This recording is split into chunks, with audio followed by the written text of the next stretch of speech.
Hello, and welcome to the 11th episode of the LI Law Podcast. I'm your host, Zehava Schechter. The premise of this podcast is to feature issues, developments, and topics affecting the law and politics and how it relate to the 8 million of us who live and work on Long Island, New York, which includes Nassau, Suffolk, Queens, and Kings County. If you live or work on Long Island, this podcast on local and state legislative and judicial decisions is for you. We're taking a slight turn with this episode. Our guest tonight is Larry Wolff, movie critic and lecturer, who will speak to us about 2 movies concerning politics and government. Mr. Smith Goes to Washington and All Through the Night, as well as their connection to Long Island and New York in general. This is a not-to-be-missed fun episode. Please check out the show notes for a full description of Larry's credentials and contact information. Also, please keep in mind that we will not be providing any legal advice to specific questions. Larry, welcome to the podcast. Thank you for having me. Okay, could you please tell our listeners about yourself? Well, I'm a Long Island boy, born and raised in Nassau County, currently live in Suffolk County. With tonight's topic, I began watching movies at a very early age, as probably many of your listeners did, on the one black and white TV set in the house. Gagmen, ghouls, and gangsters were my first loves. And as I got a little older, I learned to appreciate film noir and mysteries and the occasional musical. I began reading a lot about Hollywood celebrities. I began collecting movie memorabilia, and about 10 years ago, after assisting one of my friends in Massapequa Park, the movie man, I decided that I should go out and share my love and enthusiasm about films with the public, and that's what I've been doing for approximately the last 10 years. Wow, and we actually met at a presentation at the West Hempstead Public Library, which was excellent. So thank you. I'm sure tonight's episode will be just as good. Let's start with All Through the Night. To our listeners, if you have not yet seen this movie, please rent it from your library or see it on YouTube before you listen to this discussion. And with that caveat, Larry, what is the plot of the movie? Well, it's basically the movie was made just prior to our entry into World War II, and the movie was released just at that time. And it is concerns a bunch of gangsters in New York City, Damon Runyon-esque type gangsters, who tangle with Nazis. As war had not been declared, the police and politicians couldn't do anything, but when the Nazis stick their hand in the gangsters' territory and start rubbing out people, to use 1941 lingo, Humphrey Bogart and company get involved. Was this movie based in any way on what was happening out on Long Island with the Bund and the Nazi rallies in Yaphank? In a way with Long Island, yes. It really was more of New York City.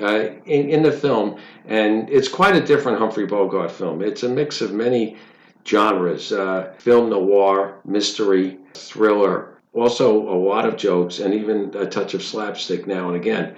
All of the people in the film have Irish names. For instance, Humphrey Bogart, his character is Gloves Donahue.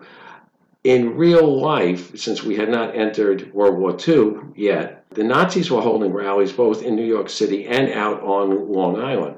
They would have huge rallies in the old Madison Square Garden.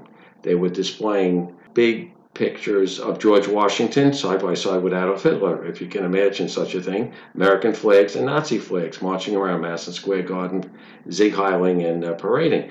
This was also going on in Yaphank, New York. The film is set in New York City, but it was the same kind of feeling. If you look at magazines at the time, Life magazines, Look magazines, you can see we were going to enter the war. We just could not stand by and watch these horrible people destroy Western civilization. What was happening is, since we were not yet in the war, the American Nazis had every right to march around and spout their diatribes. What happened in New York City, I'll address that first, is that this film is actually based on not absolute fact, but what was happening is that when the Nazis would have their Bund meetings, Jewish gangsters in New York City would go in and, to use lingo at the time, basically bust their heads. they would break up the Bund meetings, and the police basically stepped aside and let them do it. They could not get involved. But the Jewish gangsters knew what was going on in Europe, what was beginning to go on in Europe, 1939, 1940. But as you said, the Jewish gangsters were replaced in this movie by Irish gangsters. Yes. So does that mean that New York City and Long Island were more hospitable to the Irish than the Jews pre-World War II? Or why do you think the Irish were chosen? Well, by that time, the Irish had assimilated into society. It's interesting. All but one of the major film studios were owned and run by immigrants, Jewish immigrants from Eastern Europe. Whether it was Universal or MGM or, in this case, Warner Brothers. The Warners themselves came from Russia in an area that is now part of Poland. But being Jewish in the 1940s was still not socially acceptable. I always go back to the old expression, how would it play in Peoria? And Jewish gangsters beating up Nazis, there was still a lot of anti-Semitism. Much of it was unspoken, but it still existed. So Irish gangsters were much more palatable in taking on the Germans. And I read in doing some research for this program that at this same time as this movie, 1 in 7 males in Suffolk County belonged to the Ku Klux Klan.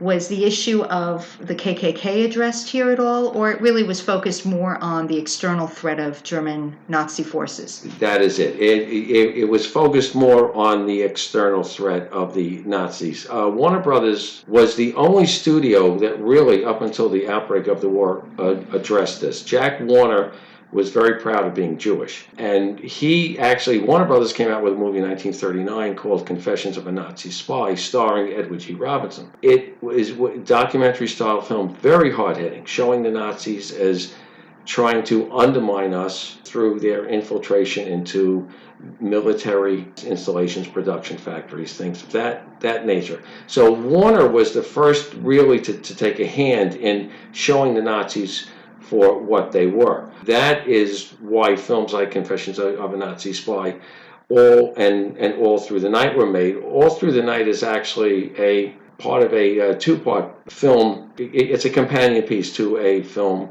called Underground that was made earlier in the year, a straight drama, not successful, and it showed the Nazis in Europe, not, of course, what we know today, but what Hollywood knew at the time. Now, to go out to Suffolk County, 1938, 1939, 1940, there was Camp Siegfried, was located out in Yaphank, New York. And Suffolk County at that time was basically sticks. It was potato farms, no wineries yet or anything like that.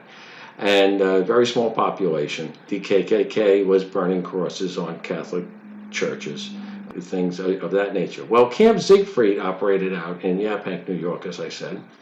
And when they had their summer rallies, if you can imagine this, at the time, 40,000 people would come out to Yaphank. Many of them dressed in stormtrooper outfits, Hitler saluting, parading, marching. They would come. The Long Island Railroad actually scheduled special extra trains to transport the people out there because not everyone had cars, not like today. These rallies were really incredible for the time. It was a German community that lived there, and then they got all these visitors for this summer fun fest, you might say. They even went so far as to name local streets after some of the Nazi hierarchy. I presume those names have changed.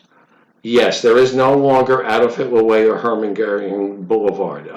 But many of the roads out there still have German names, and there's still an enclave out there called German Gardens. So there's still a heavy German population out there. But yes, at the outbreak of the war, the FBI clamped down.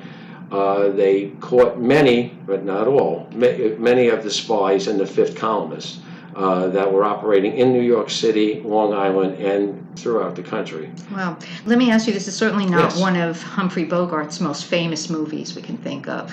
Casablanca or The Maltese Falcon, there are other movies. How did this movie do commercially, and what was the reaction from the public? Was it commercially successful? Yes, it was. It was made for approximately $640,000. That was the budget, and the domestic and international gross was almost $2 million. So it made back 3 times its original cost.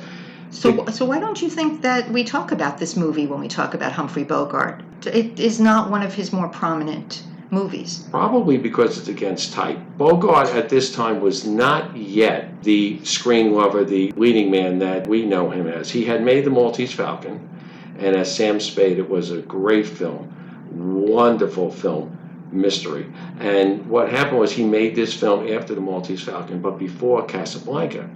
If you watch Underground, All Through the Night, and Casablanca, it has many of the same cast, and a lot of them, particularly in Casablanca, were people that fled the Nazis. Correct.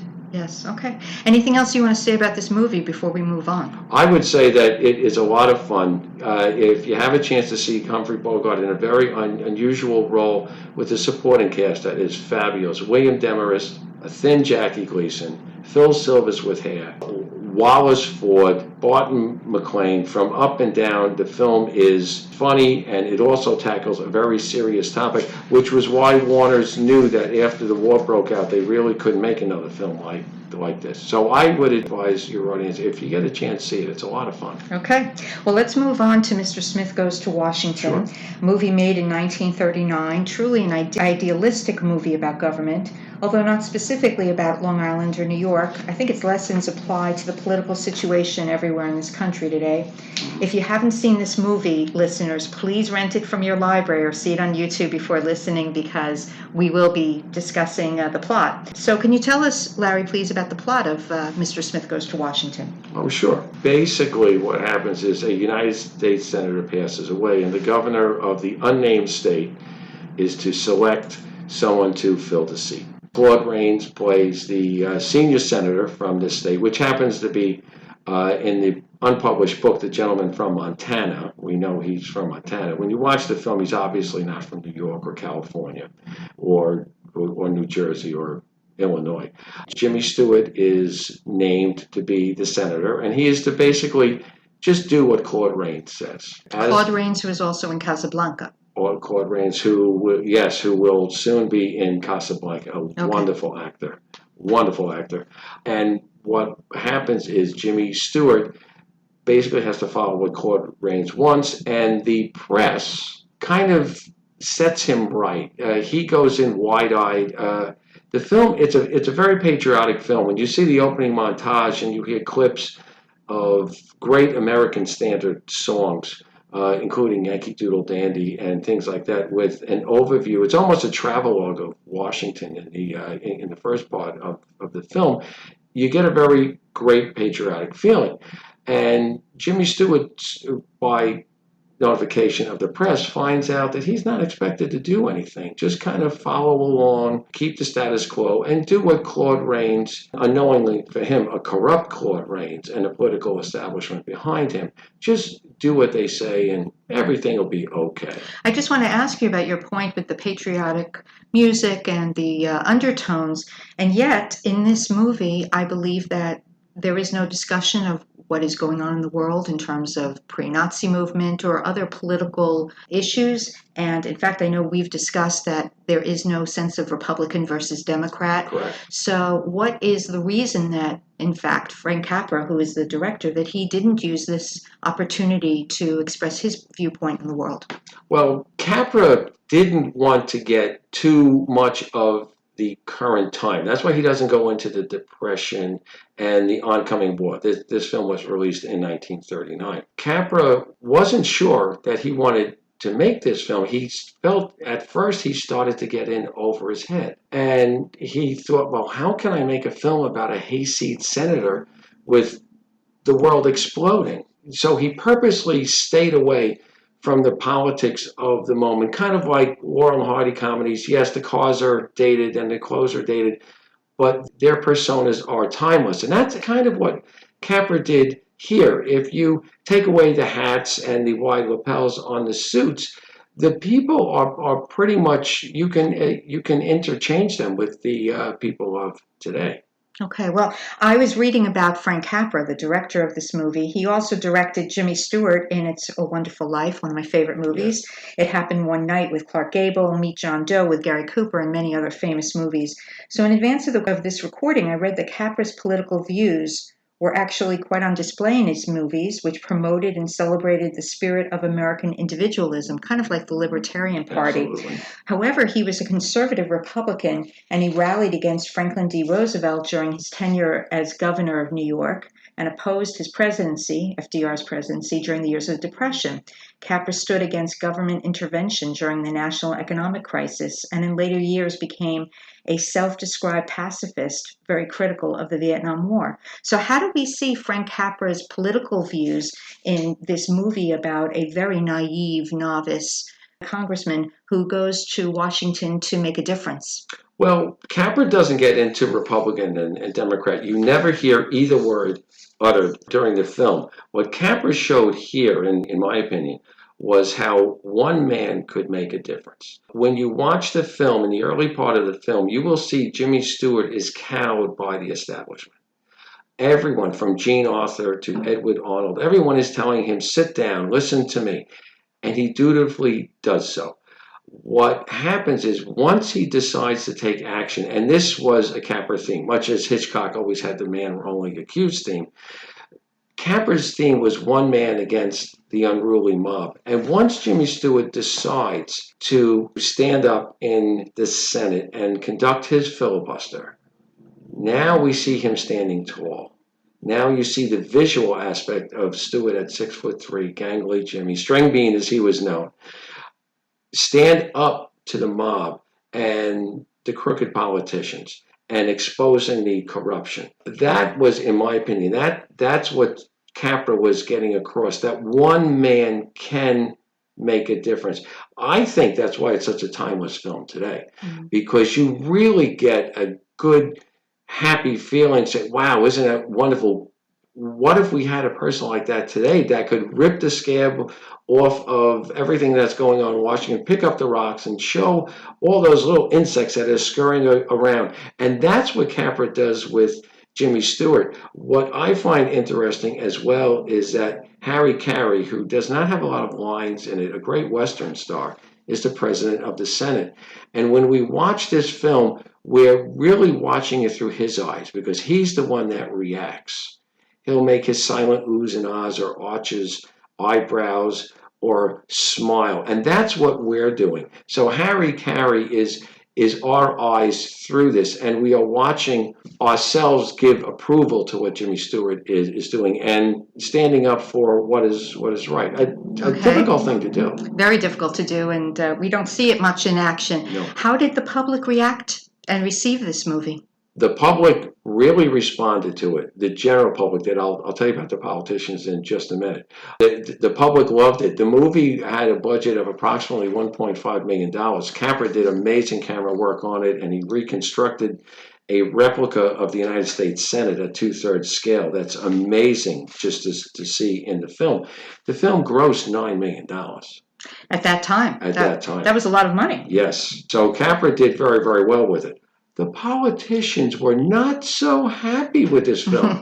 Unsurprisingly. Unsurprisingly, they really haven't changed. Many of the senators, well, let me go back for just a minute. Capra had a special screening, and there was a special Washington newspaper that was made, kind of a political paper for the politicians, and Capra got on the front page of it and big headlines, and they had a special screening for all of the politicians in Washington to come and see this film.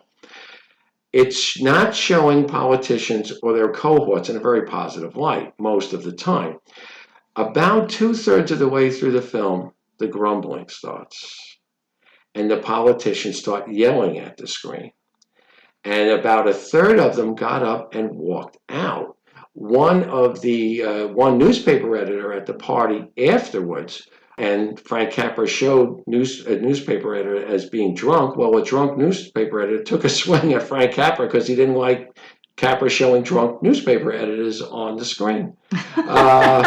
So he had his hands full. The politicians themselves started to rail against the film. Some, believe it or not, in this country, wanted to stifle the film's freedom of speech. They wanted to encourage theater owners not to show this film. Joseph Kennedy, the father, our ambassador to England, to England, felt that it would give the fascists an upper hand into the politics of the United States. And he discouraged it being shown at all. He later changed his mind. There was one senator who was very lucky that they didn't use his words on the advertisement for the film itself, because he said it shows the United States Senate to be the greatest collection of nincompoops as shown on film. Judge for yourself how that relates today. Right. The more things change, the more they remain the same. This has been a wonderful program, Larry. We could go on, but we need to stop. So I just want to say to our listeners, there is a lot of movie production going on in Nassau, Suffolk counties, New York City, and New York State. Please check out our show notes for links to those websites. And that's it for the 11th episode. Thank you so much, Larry, for coming on this very interesting movie episode. If you want to find out more about Larry, his credentials, and perhaps to book him for your next event, please see the show notes for his contact information. To our listeners, be sure to download this podcast on iTunes, Stitcher, or wherever you get your podcasts, and please rate us while you're there. If you have suggestions for other topics to be covered on this podcast, please let us know. The LI Law Podcast strives to educate and entertain you about everything Long Island. Thanks for listening.